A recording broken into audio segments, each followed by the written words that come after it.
do you think you'd cope without access to the internet? I've experimented with internet deprivation. It's not pretty.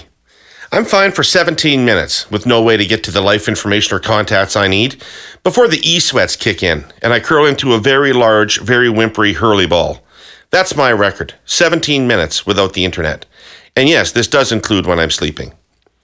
But too many low-income Canadians still have to live without digital equality. And this is a situation our presenting sponsor, TELUS, is working hard to address. Let me tell you the story of Reva Connolly. Over 4 years ago, Reva removed herself from a devastating cycle of homelessness and addiction. Bringing her 3 teenage sons back into her life was her priority. But living on a disability income meant high-speed internet was a luxury she could not afford.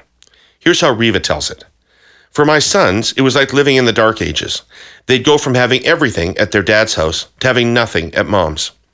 Then she was introduced to the TELUS Internet for Good program. The program offers more than 200,000 less fortunate Canadian families access to low-cost, subsidized high-speed internet and a computer, as well as training and tools to participate safely in our digital world.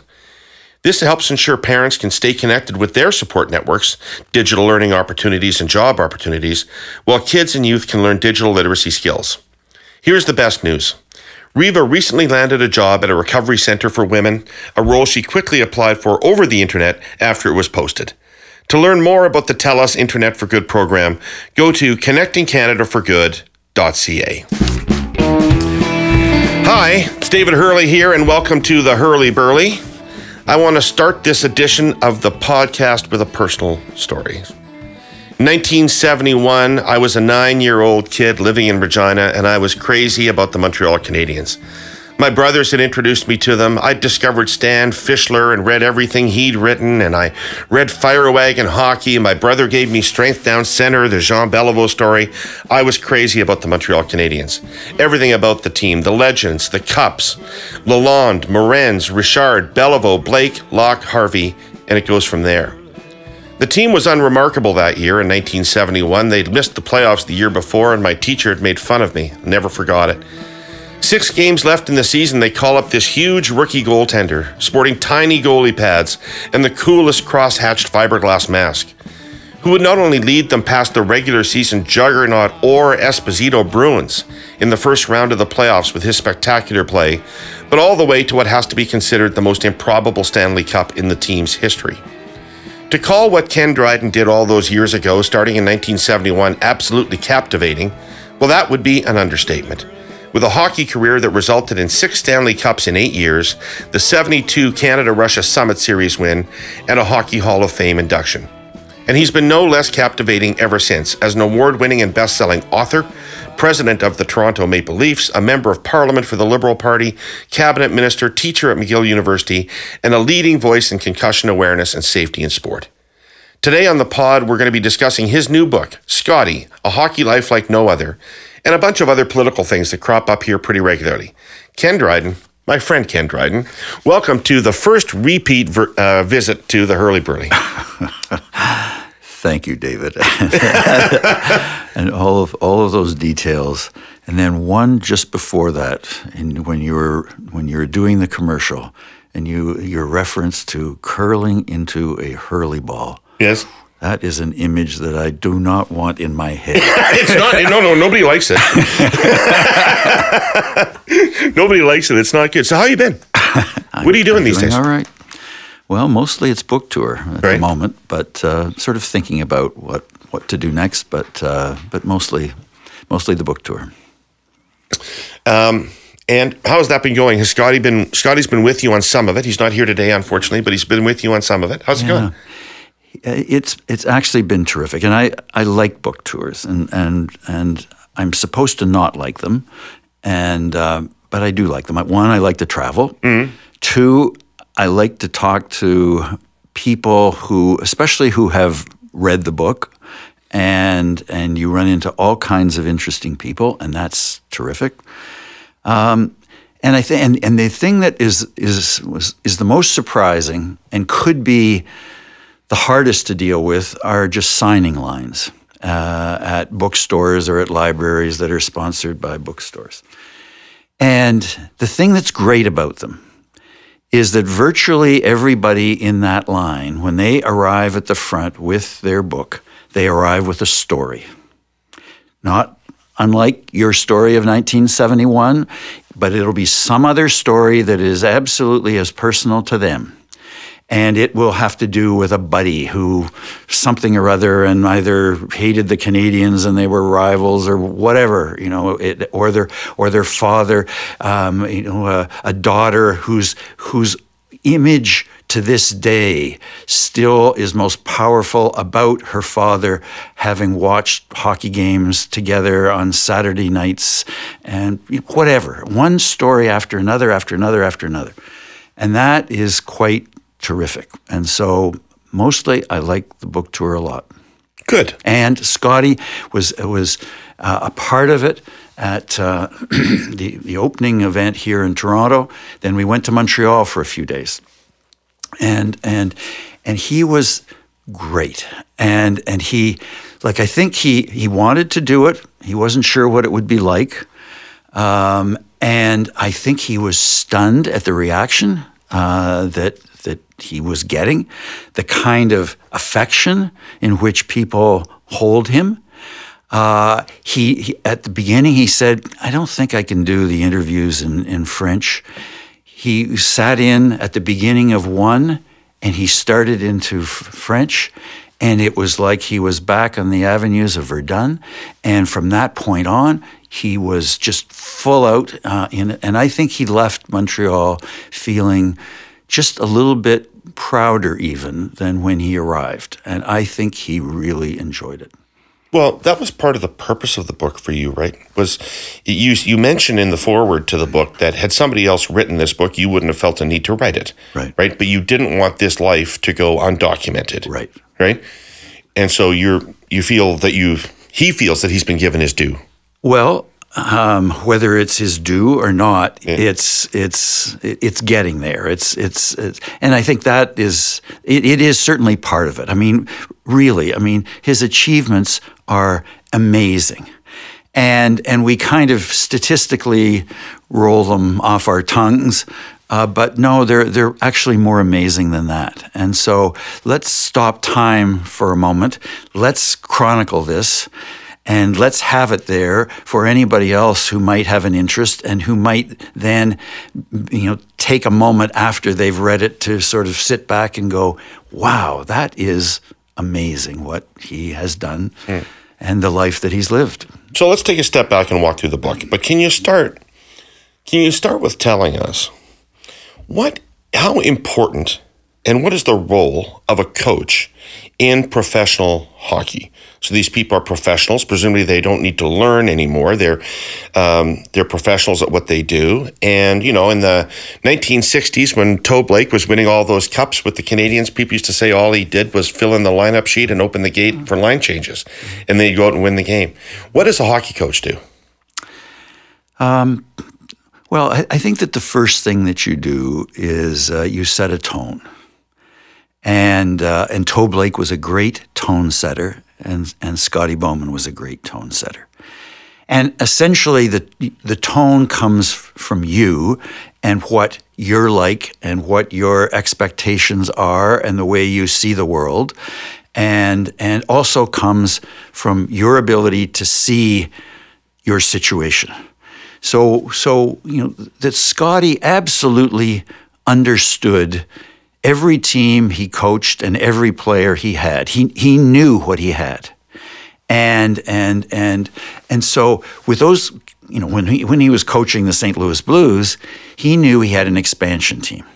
He knew he had a team that was mostly filled up with career minor leaguers that were, that had to be NHLers because now there were 6 new teams.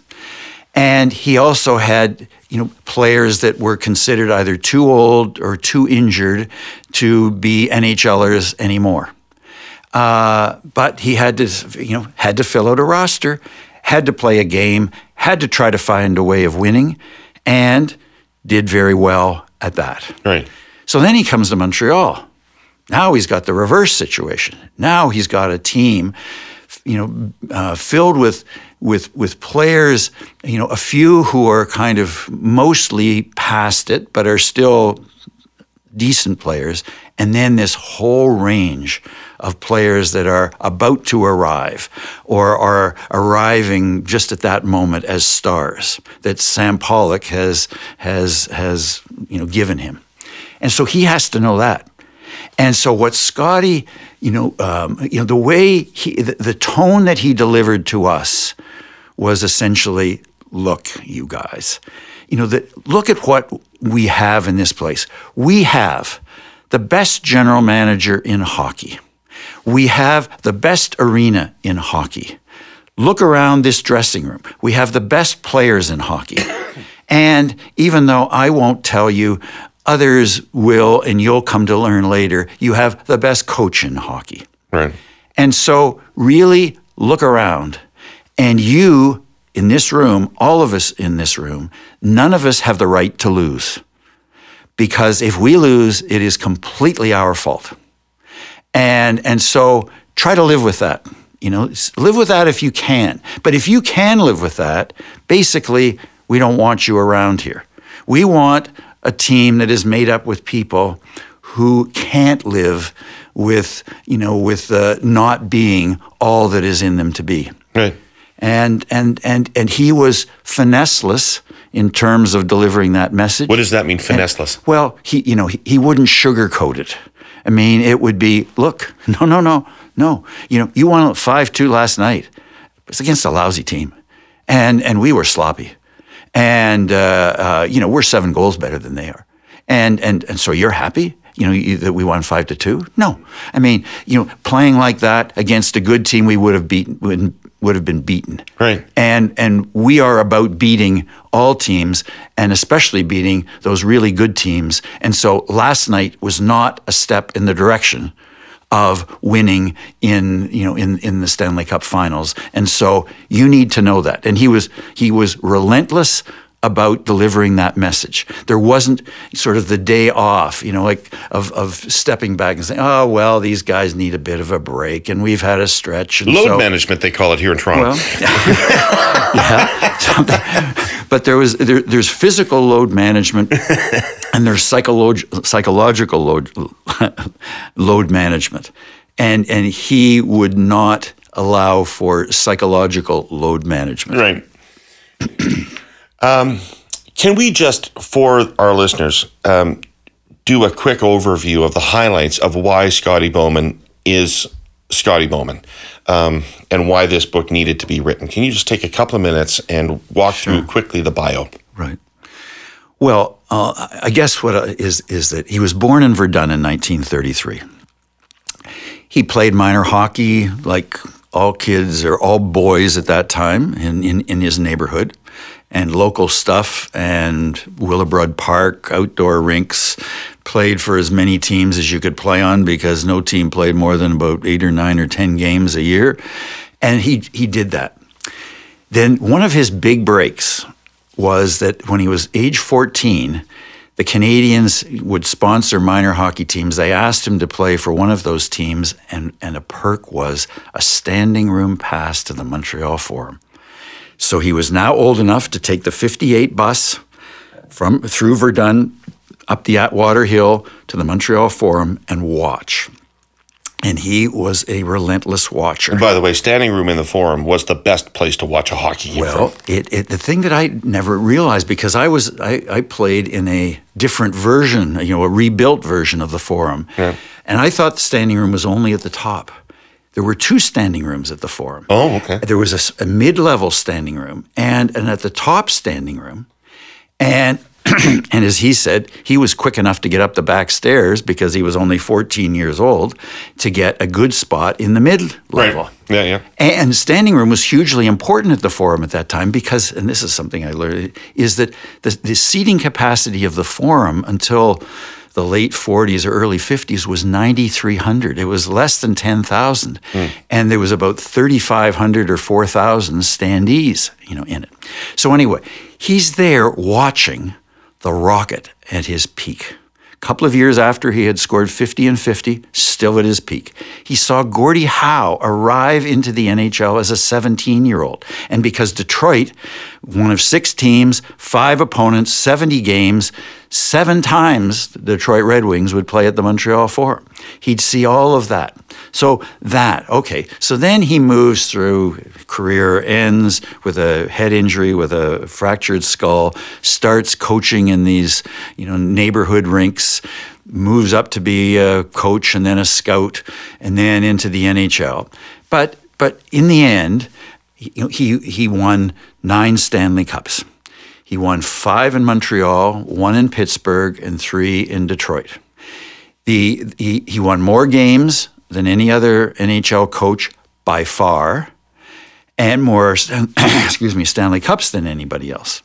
And one of the things that is so interesting about him is that his first cup and his last cup were 29 years apart, 1973, 2002. So what's the secret to that of being relevant for that span of time? I mean, the game changed extraordinarily. That's right. Several times over that period of time. That's right. And that may be his greatest achievement. And it's not that you hang on for 29 years. That's tough to hang on for 29 years. But to win and championships over 29 years. Right. Because in order to do that, it's as you describe, you've got to change. It can't be the Bowman philosophy that wins in 73 and then is still trying to win in the 80s, 90s, and early 2000s. He's got to change because, in 1973, that Montreal Canadiens team was made up of 100% Canadian players. Yeah. It was about an equal divide, Francophone, Anglophone, but 100% Canadian born and raised players. By 1979, his last cup in Montreal, I think we had 2 American players on the team. Then in Pittsburgh... Nyrop was American, wasn't he? But he had left by that time. So it was Rick Chartrand and then and Rod Langway played a little bit, at the end. In Pittsburgh, by that point, there were European players, and including Jaromir Jagr, was on that team. But there were American players by this time. And now players were also getting paid that much more money. And the style of play had changed hugely with the Oilers of the 1980s and the kind of run and gun, as they would describe it, live puck era, of the NHL. Then he moves to Detroit. And what about, by the way, coaching millionaires? Well, and that's another, you got to figure out a way. Are they really different or not? I mean, are they? Is the size of the investment portfolio?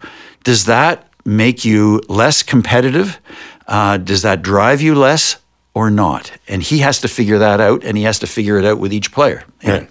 And then he gets to Detroit, and that in some ways.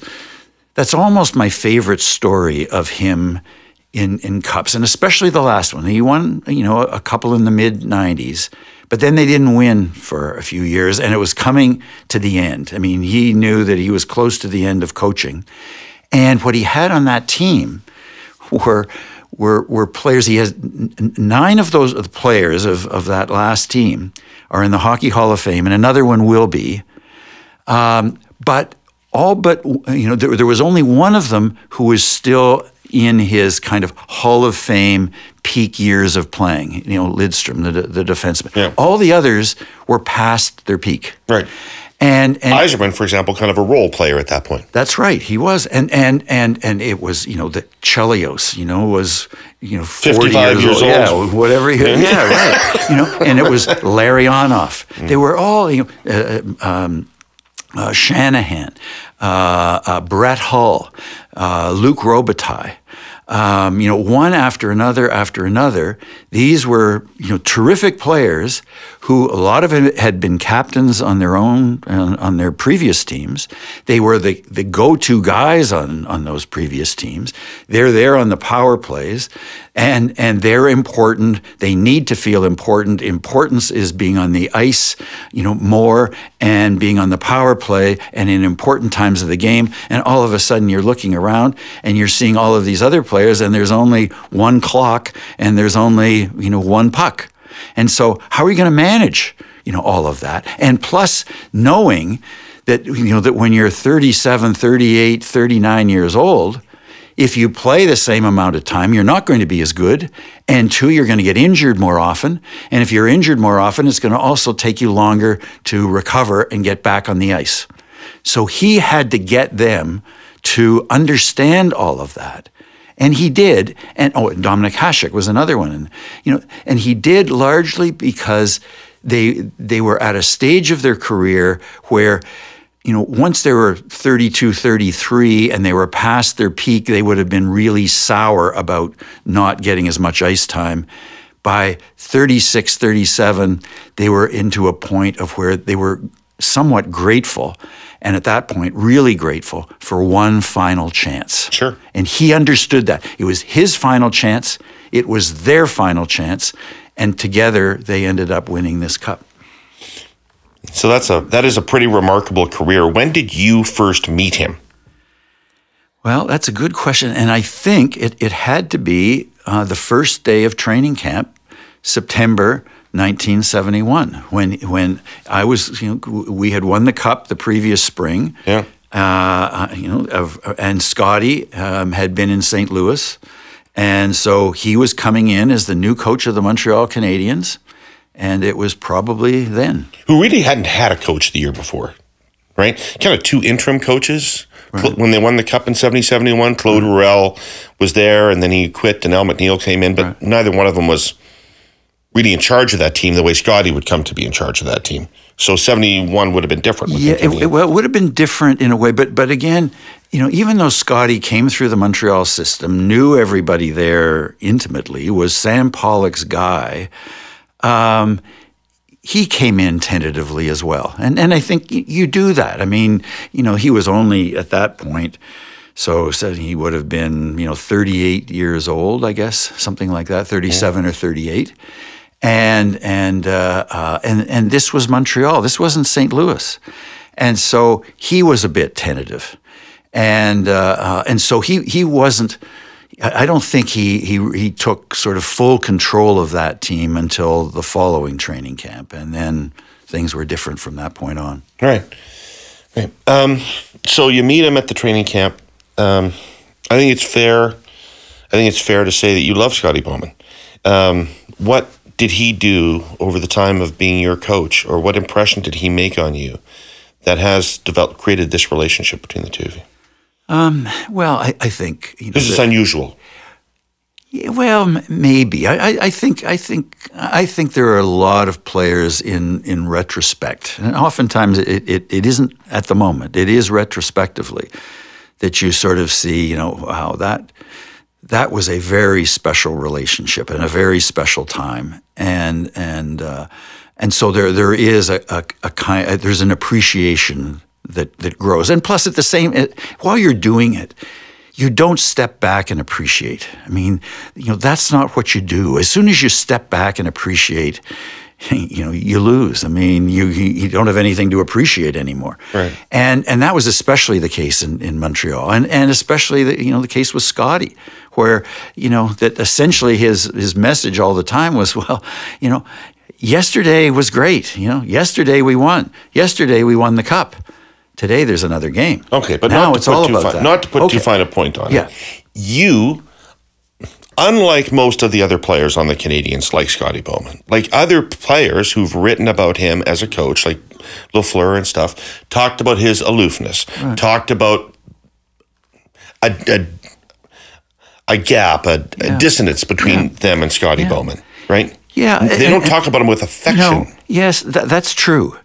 But again, what happens with time is that you develop a kind of perspective on how much does aloofness matter, and how much does somebody who plays an important role in things that are really important to you matter. And Scotty Bowman was a very central figure in a very important time for all of us, and some very important moments that have stayed with all of us. Right. And so I think that's what happens over time. Is that we knew he was really good. I mean, there was no question that he was really good, and we knew that at the time. And grudgingly, we would have sort of thought, well, he plays a role in us winning these cups. We would have appreciated that at the time. But the rest of it, and of how that it's so rare, as you know, and all of us know, to do something surrounded by people who really, really know what they're doing. I mean, who are just the best at what they do. And we all know where, in anything that we do, it's pretty much with a bunch of other people. And we know that we're on their hands and they are in our hands. And we've got to trust those hands and they have to trust us. Right. And that is a deep and profound relationship that is there. And we felt that, with Scotty. Day to day, no, I mean, he's working us too hard. Why is he going crazy behind the bench? It's a lousy team we were playing against. We were up 5-1, all of that sort of stuff. But really deeper than that was a different feeling. So I need to, at this point, take a break and for our sponsor. Well, and so we're going to have a message from the Ontario Real Estate Association. No more hurley balls. No, there'll be no curling up into hurley balls in this one. Okay. This is very happy. Okay, good. The Ontario Real Estate Association is a founding sponsor of the Herle Burly, and we're very grateful to them. And Ontario realtors live and breathe their communities. They're connected to the people, places, and things that make their neighborhoods tick. But why do they do it? That's easy, because building stronger communities is part of their DNA. It's the people and places that drive them to be civic leaders, ambassadors, and builders. The Ontario Real Estate Association is proud to support Canada's 80,000 realtors and all they do to build stronger communities. Go to realtorscareontario.ca to learn more. All right, Ken. Can I just finish that last, just before? There was one other thing in it that really meant a lot to me, and in the way in which Scotty coached me. And it was never a part of a conversation that we had, but it was something that he noticed. And I was somebody who, and maybe, anyway, I was somebody who, when we lost and I played badly, that I would feel humiliated. I mean, I just felt immensely embarrassed, and I would go home and I would, go up to my office and spend time there, and I just wanted to be alone, and I didn't want to get out of that office until I had to go to practice the next day or play another game. But that was the way it was, and that was the way it was going to be. And it was exactly at a moment like that a coach would make a change. And so there was a really good goalie in Montreal that I played with, Bunny Larocque. And that would be the perfect moment for Scotty to say, the next game, Bunny, you're in. And somewhere along the line, Scotty learned that, no, you put Ken back in. Because no matter how poorly he played the night before, no matter what, that he's going to force himself to play well the next game, because he doesn't want to live with, feeling the way he does for a couple of more days in it. And he saw that, and he would almost every time put me back into the next game. And that, I mean, it saved me. It also saved, my wife's name is Linda, it saved Linda a lot, in it. I mean, I had to get out and play the next game, and he let me do it. When you were doing this book with him, and you got down to the 8 best teams of all time, one of the things that those 8 teams all have in common is outstanding goaltending. When you were discussing the playoff among the 8 teams, you would have been discussing yourself as well as the other players. What was it like to talk with him about you as a goalie versus Jacques Plante, versus Glenn Hall, versus Grant Fuhr, the other great goalies that were part of that list? What was that like to talk about that? It was something that I did what I often do in a situation. I put it off. It was pretty much the last thing we talked about. And no, it's uncomfortable. I mean, it's and for all kinds of reasons. But one of them is that again, over time, you develop a stake in something. And as important as the Montreal Canadiens were to me when I was playing, now all of these years afterwards, that they're in me, they're inside me. Those years matter to me a lot. Those teams matter to me a lot. And I've made it a point, and there's one exception, of avoiding watching us play.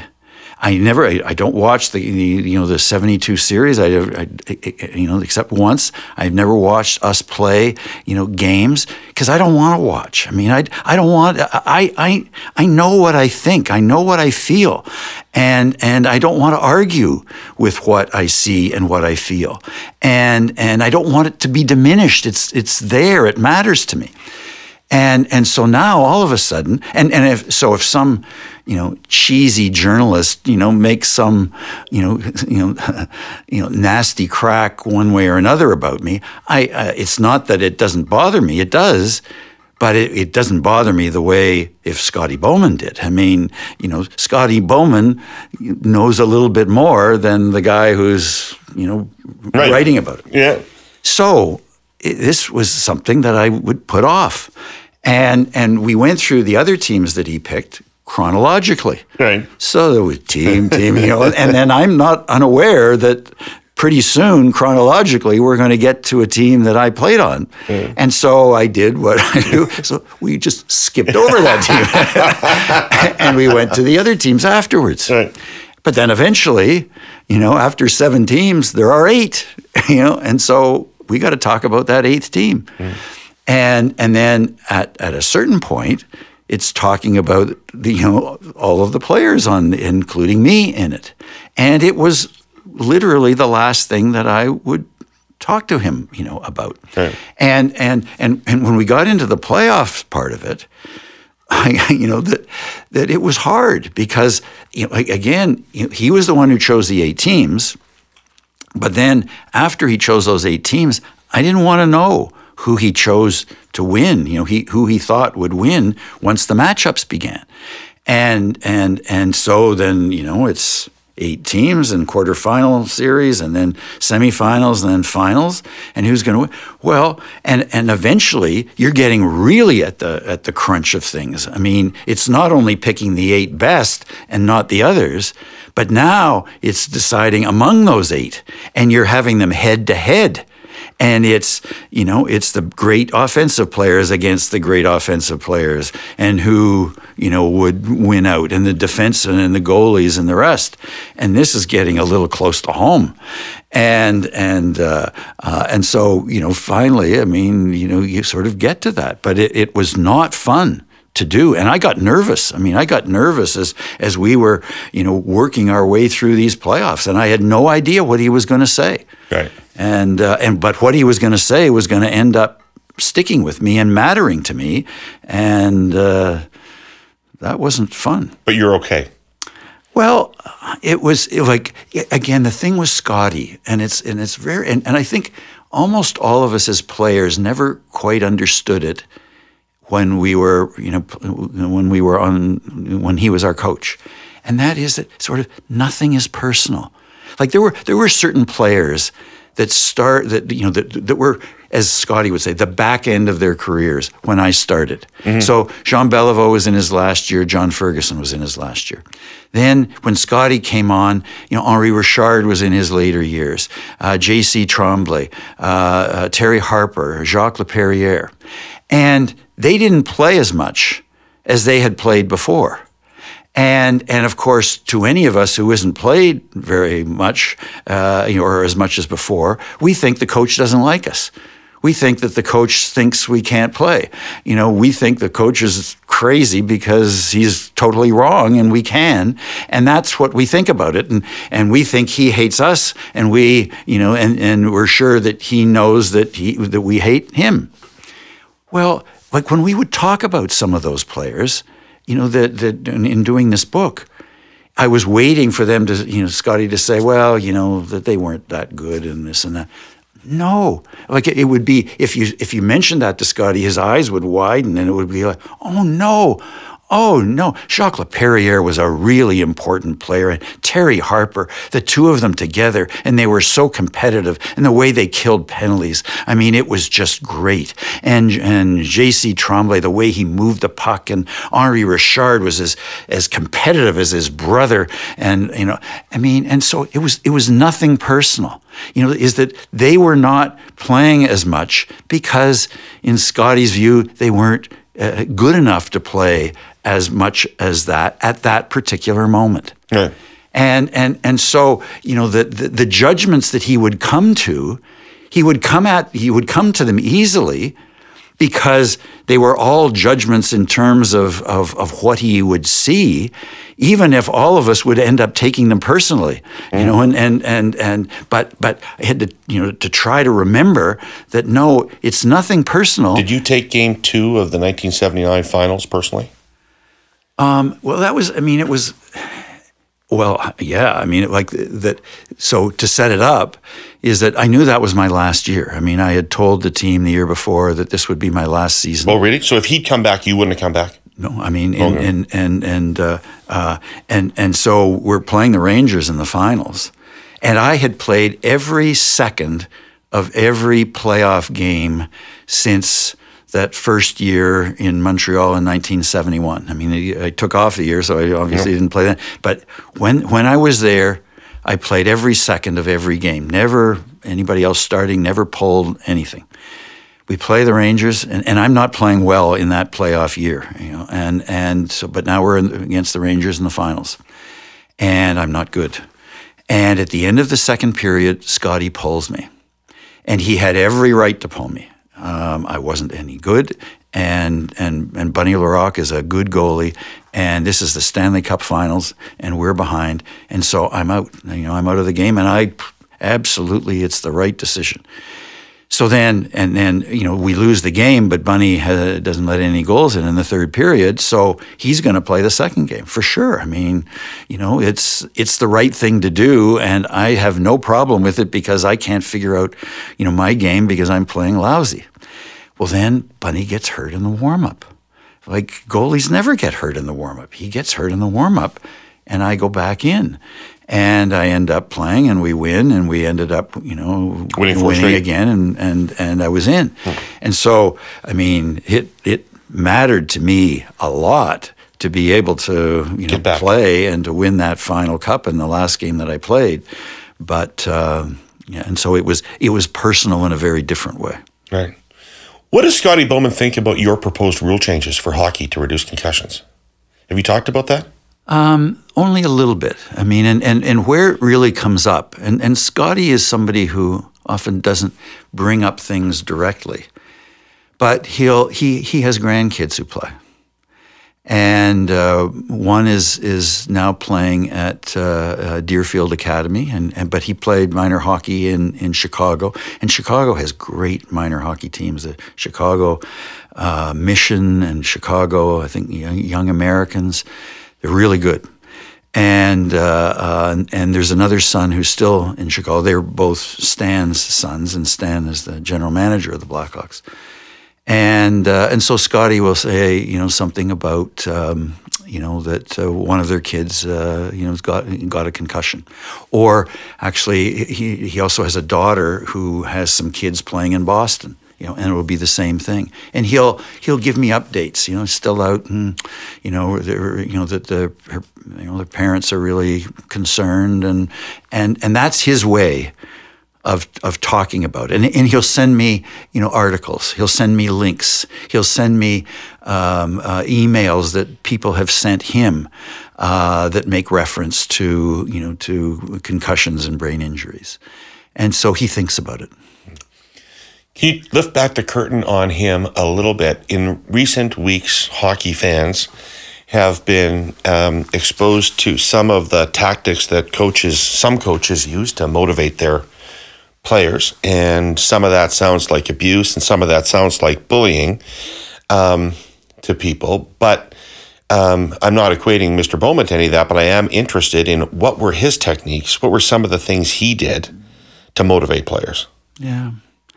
Well, I think most of his motivation, was in terms of it was less of what he said, and at times, he'd get really mad at us. For sure. But it was mostly his presence. He was haunting because for all the reasons that we talked about before. Is that he couldn't not see what we were. He couldn't not allow us to avoid seeing what we are. He couldn't, he would not allow us to get away with, a lousy game, a lousy period. If, the players who don't want to practice. So not get away with it, just take us, what does that mean? What does he say to Guy Lafleur if Guy Lafleur's doing the dog? Yeah, that usually what he would do is that he would know his players well enough to know who he could really focus on and who could deal with, criticism directly and who couldn't, and also in front of a team or not. And so with Guy Lafleur, I don't think he ever would have said anything about because he was fragile. I'm sorry? Because he was fragile? Because I think in many ways it's more the other way. Is that Guy Lafleur is an incredibly important player on this team, and you do not diminish or demean somebody who is central in his being and in his reputation with the other players in the room. He wouldn't go after Larry Robinson or Serge Savard or Jacques Lemaire or Yvan Cournoyer. It's like what role is there in diminishing somebody who has more effect on the result of the next game than I as the coach do? What he would do is sort of deliver the general message about how we were lousy last night. And one of the things, and I was only thinking about this the other day, and he used to, like when we would make a gaffe, he would come into the dressing room and he would be, between periods, and he would say something like, "What are we doing here? That's the worst play in hockey." And at a certain point, we realized that he would say that about any gaffe, and so we would go, when he'd leave the room, it would be like, yeah, the worst play in hockey, number 10, the worst play in hockey, number 83. It was always the worst play in hockey. It was the worst play in hockey, the worst play in hockey.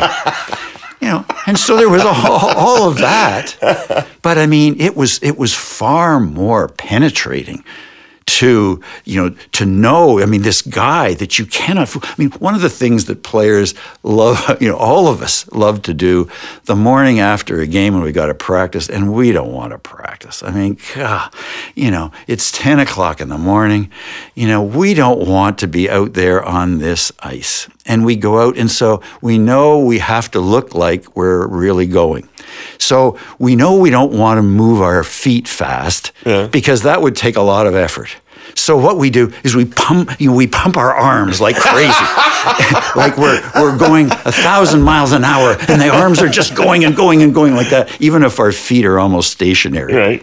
And as if Scotty was fooled by it, not for a second. And that's it, like not for a second. We could not, he was that's unfinessable, and unable to be fooled. I don't want to ask you about any of the specific incidents because we don't know enough of the facts about them, but I do want to ask you whether you think something's changing in the culture of hockey, that these players now feel emboldened to speak up about their unhappy experiences with coaches. We'll see. I don't know. I mean, it's we'll see what happens. I mean, and there hasn't been a lot of conversation in hockey for a long time, right. and try to get a conversation going, inside. Well, you've been trying. Yeah, I mean about brain injuries. Yeah, next to nothing. Right. And so, does this start conversation?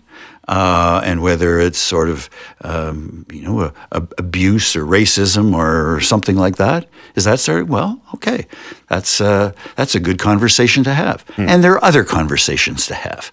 And let's see where it all goes. It's really easy to be timely on all of this stuff and to make the gestures, right away. Well, let's see. Let's see if there's going to be real conversations that happen amongst all of those who are involved in it and with actions that are taken. That's the test. Anything else is today's news. But let's see about actions. One of the most interesting things I thought about hockey in recent weeks was when the new federal government created the ministerial position of Minister for Middle Class Prosperity. And when the minister was asked who the middle class was, she said people who have kids in hockey. And there was an enormous blowback to that description from people in Canada saying hockey is not a middle class sport. Hockey is too expensive for the middle class. Hockey is an upper class sport and is becoming priced out of most people's range. Is that true? It's a very expensive sport for those who play it at the highest level of minor hockey. One of the remarkable parts is how somehow there are countless families who would seem to not be able to afford that cost, find a way of affording that cost. And I don't quite know how. Well, I mean, I think that really the how is that they... Enormous sacrifice by the parents. That's right. I mean, that they forego lots of other things. Yeah, I mean, that's what it is. But it's... And the thing that has changed, in it, and it's like lots of... I mean, it isn't... It's not just... the hockey in that way. I mean, somebody who wants to, perform at Carnegie Hall, who wants to be a pianist at Carnegie Hall, I mean, it takes a whole lot more time, a whole lot more teaching, and a whole lot more money in a whole lot more expensive places than it did 20 years ago, 30 years ago, 50 years ago. I mean, when Scotty Bowman was playing minor hockey in Montreal, he would play about maybe 25 games a year. That was it, and that was divided amongst 3 teams. But it was the same for Dickie Moore, who grew up at the same time, the Rocket a little bit ahead. I mean, that's all you could play. To make it to the big time, to have a chance to be the biggest star in the big time, that's all you could do. It was a hockey season. You played during the season of hockey in winter on outdoor rinks. By the time I'm growing up, it's all indoor, almost entirely indoor. And we used to play 50 games a year. And I know because I kept track of every game and the scores of every game and all the rest of it. And it would be 50 games. and no tournaments at that time.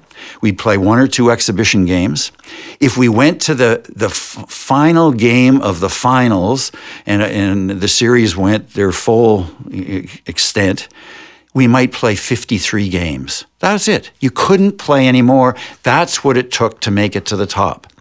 Now what makes it to the top in music and dance and science and almost anything is a whole lot more. And once something becomes possible, once people start to say, well, why is hockey only 6 months? Why can't it be 12 months? Right. I mean, the rinks can be open for 12 months. And why just have a volunteer coach? Why not have somebody, who is a specialist coach? Why not go to specialist clinics and things like that? And once the impossible becomes possible, it becomes the norm. And that's what happens with any kind of activity for kids, now. And so, I mean, I think that, in fairness to the new minister, is that it's a very hard answer to say, well, what's the middle class? And it's a not unreasonable attempt at trying to categorize. And for those who are listening, who are deciding to dissect, everything and say, well, no, this and no, that. Okay, well, you're right. If you look at it that way, then, but it's a not unreasonable attempt to try to, describe the fairly indescribable. Yeah, it just makes me wonder whether the country's relationship with hockey's changing a little bit. Oh, it is, absolutely. I mean, that the percentage of kids that would play hockey now would be vastly lower, or vastly lower than it would have been, again, 20 years ago, 40 years ago, 50 years ago. I mean, and of course, that now girls play when they didn't play before. But if you are comparing boys and those who might aspire to the NHL, I mean, that in Scotty Bowman's neighborhood in Verdun, in your neighborhood in Regina, and my neighborhood in Etobicoke, everybody played. The boys played, in one way or another. Now there are, there are huge numbers of other things to do. I mean, I remember, going to high school and where, that of all the activities, that sports was done with a kind of ambition in a way in which band or the school play wasn't with the same ambition at all. The basketball team, the football team were all done in a certain way because they were sports.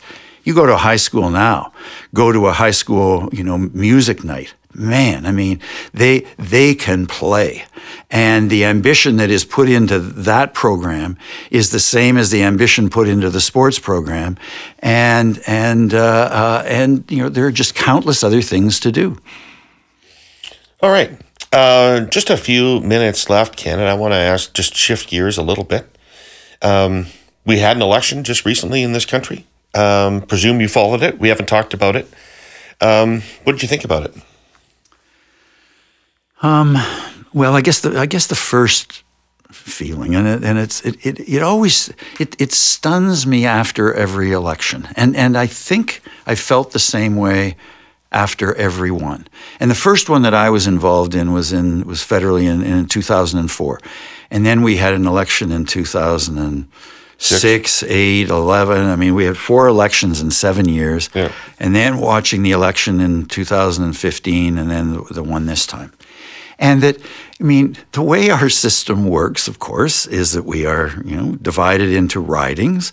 And as a voter, we are able to vote for a local candidate in a local riding where we don't vote for the prime minister. And so we've got this tiny little vote in a tiny little place amongst a whole lot of other people in a very big place. And somehow in the end, it seems as if we were voting for a scenario, we voted for the scenario that was in our heads. That in 2004, when in that election, what the scenario of the public was that if they had a chance to vote for it, it would be, okay, we're not yet ready to vote for the Conservatives. We don't know Stephen Harper yet, but we want to deliver a message to the Liberals. The Liberals, you're going to have to do a whole lot better. And so, yes, well, you're still the government, but it's going to be a minority government, and we're going to watch and see. That's exactly what they got. Mm-hmm. So then a couple of years later, the election happens, and they say, well, wait a minute, the Liberals don't seem to be getting the message here. We still kind of like them, but that now when we know Harper a little bit more, and we're more inclined to vote for Harper, and so, and they did, and that's the scenario that they got. Same the next election, when finally the public says, look, you Liberals, you haven't gotten the message at all. Forget this, you're out of here. Conservatives, you're in, majority government, and the others, get your act together. Then in 2015, I think it was essentially, well, whatever you think about Stephen Harper, I think that we're at a more optimistic time. There's a lot to be optimistic about in terms of Canada. We've had a number of years where we've been kind of down and sour and sullen, and that's not us. And so we're going to vote for that scenario. Justin Trudeau, and well, then this time it's like, geez, we're not really, the way things have gone, we want to deliver a message to Justin Trudeau and to the Liberals, and we're not yet ready for Andrew Scheer, but we'll keep him within range. And we want the Liberals to get the message that the previous 4 years, not good enough. And we want them to deliver on those things that they say matter and to really deliver on them, and we're going to see if they can. So I think that in fact, that's what happened, and the public, unbelievably, collectively, all of us, these little fragments together add up to an election result that we actually, wanted. What are those things do you think that the government has to deliver on? Well, I think that I know when we were the government after winning in 2004 and a minority, I think that when you're in a minority, I don't think it's automatic that nothing happens and that an election comes 18 months later in it. I think you have a choice. You have a choice of either where the message is power or the message is purpose. And if your message isn't about purpose, then it will be understood to be about power and that you're just wanting to cling to power. And if you're just clinging to power, we're not interested in you. Get out of here, and we're going to give the other guys, a shot. But and it is difficult to govern with purpose, and it's especially difficult to get across the message that we are about, this purpose. We are here for a reason. And it's not just to manage things, but there are certain things that really matter and in our minds, and we are going to govern, with that purpose in mind. And so that, I think, is that's what everybody is watching to see. And it's very hard to pull off because the media, doesn't see purpose. They'll see power, and the public. That's all they look for. Yeah, and for the most part, the public will be looking at power rather than purpose. And you have to be relentless and strong, and it has to be, without exception. As all of your messages are, we are here for this important, purposeful reason, and here are those things that we need to deliver on. Right. The country seems politically restless, maybe dyspeptic. All governments are generally unpopular. When elections come around, most of them are defeated or sanctioned in one way or another. The country's in a bad mood politically, I say. What do you find when you're out there? Well, I would say, I think that the ritual jokes are political jokes. It's that. The easiest, cheesiest one-liner, will have to do with the ineptitude and the the corruption of a government or of of a representative. I mean, it's just throw off stuff. And it's not commentary. It's just it'll draw a sure laugh in it. So that's there. I mean, and that's been there for a while. It's too bad. It doesn't help anybody, but it's there. In terms of I think it's less bad as you than what you describe, and in large measure, I think it's because of the U.S. and Trump. Is that yes, that has an effect on politics and government everywhere, but I think that Canadians and even anybody in the world can't not be intimately aware of what is going on in the U.S. and of Donald Trump. And so virtually no matter what is going on, somewhere else, it just seems, pale by comparison. And so I think that it's less down here than your description. Okay. You spend time in Alberta from time to time. What do you hear out there? Well, I think that, this will be a really interesting next number of years, and that it is. I cannot conceive of a conversation that happens between Ottawa and Edmonton. I can imagine conversations that happen between Albertans and people in the rest of the country, but in terms of capital to capital, government to government, no.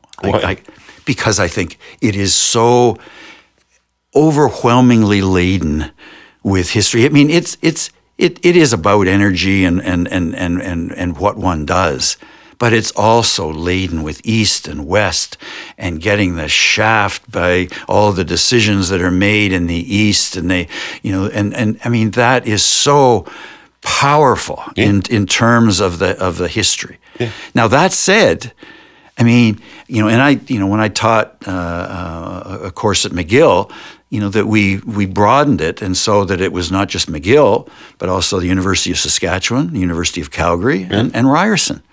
And McGill can talk to the University of Calgary. Students at McGill can talk to the students at the University of Calgary. And you can talk about things in a way of where, look, we have a situation here. We have a problem here. Right. And I think that what happens in terms of Alberta is that one is that they would detect in the rest of the country a feeling that, the fat cat Albertans and with their oil and all of their riches there. And so this is kind of a comeuppance, of them and we're not entirely unhappy about all of that. That's what they, would see in it, and they're not completely wrong, about that. Right. And it's like, no, get over it. Get over it. That really we've got a problem, and it's we who have a problem. Mm-hmm. We've had this resource. We still have this resource. It is a resource that is immensely benefited the rest of the country economically. I mean, I remember when I was a member of Parliament and traveling, especially into Atlantic Canada, but it could be in parts of Ontario as well, but into Atlantic Canada, go into any town and start a conversation. And it's like, well, what do you do? Or, it's like, well, I work in the oil patch. I work in Fort, McMurray. Yeah. I mean, I work there 3 weeks on, then 2 weeks off. I'm back here. I mean, that's what supported local economies in Atlantic Canada for years and years and years. Right. And all of us, saying, how can you live that way? 3 weeks there, 2 weeks back home.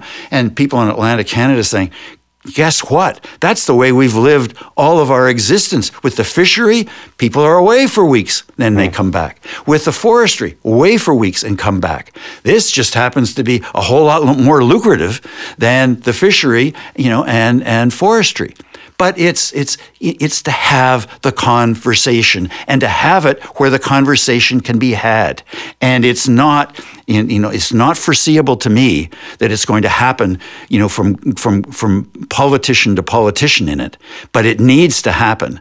And I think a useful way, is university to university. And in part because universities are this incredibly broad institution that has fields of study that relate to virtually everything, and and climate change and energy relate to virtually everything.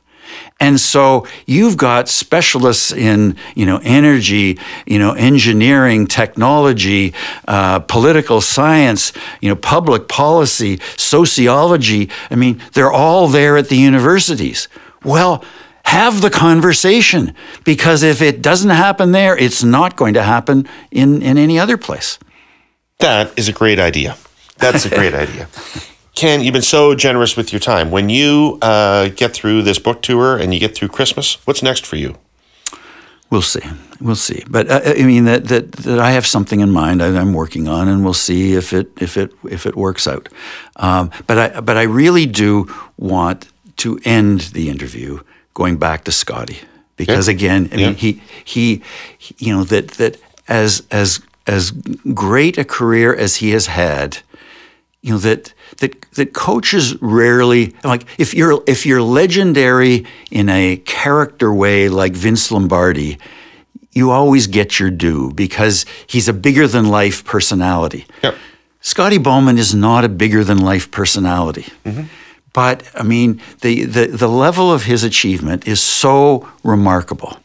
And I think, and he's 86 years old, and I think part of why his experience going back to Montreal was really pretty terrific, because I think, it was kind of, a victory lap. Right. And that's a pretty nice thing. And not very many people have a chance at a victory lap. And especially people who really deserve the victory lap. And he deserves the victory lap. And you gave it to him. It's a great book. It's really interesting. It's not just for Montreal Canadiens fans, because it covers virtually every important team in the National Hockey League. Everybody will learn something from it, not just about hockey, but about people, and about particularly a remarkable guy in Scotty Bowman. So it's a great book. I read it cover to cover, and I'm giving it to a ton of people for Christmas. And I highly recommend it to any of our listeners to pick it up and give it to people for Christmas. And you didn't cheat. You didn't go to the end to see who won. I did not. I read it from front to back, so that I led right up to the penultimate decision, but partially because your inscription kind of made me think I knew already. Thank you, Ken, for everything. I want to thank our listeners for listening today. I want to thank our